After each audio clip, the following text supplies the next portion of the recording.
Welcome to Daily Tax Minute. This is Tony Novak here to share a few points on saving taxes and staying out of tax trouble.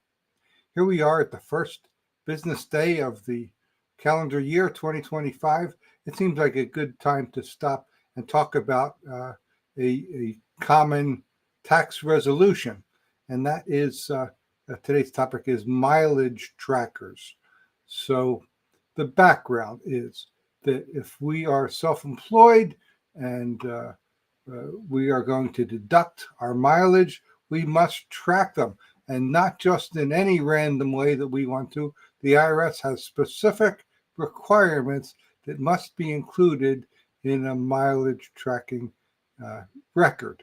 And I've had clients try to recreate those records later and have their entire travel expenses thrown out and not allowed as a deduction. So the first point I want to make is that while in most areas of tax, we can use reasonable estimates and recreate records when necessary, this is not one of those. This is a rare exception where either you meet the IRS's requirement as written or you don't get the deduction at all. It's a 0 or 100 situation. Either you're meeting it or you're not. I guess like being pregnant is the analogy. So either you are or you aren't.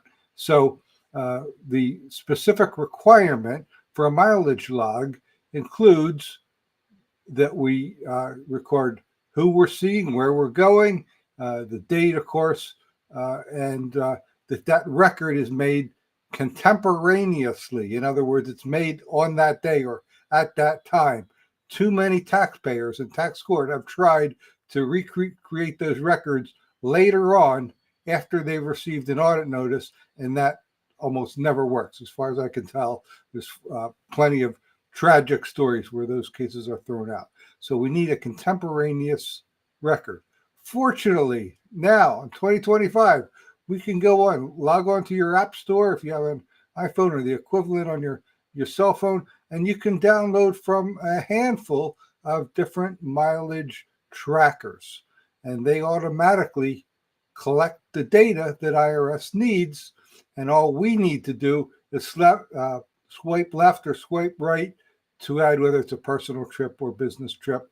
Once it knows that a location is a specific client, it plugs that into future recordings. So this is essentially an AI assisted technology, but it's been around for some years now.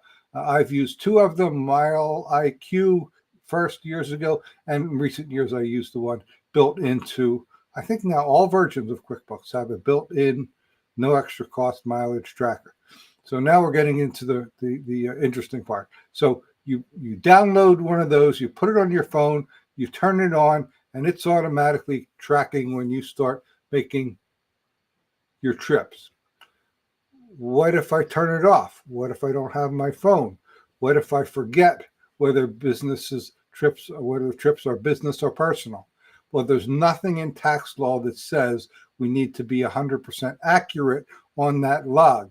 If, for example, I record all of January and then I buy a new phone in February and forget to record it, we can still justify the deduction based on a sampling of drives. We don't need to have all 365 days of the year recorded.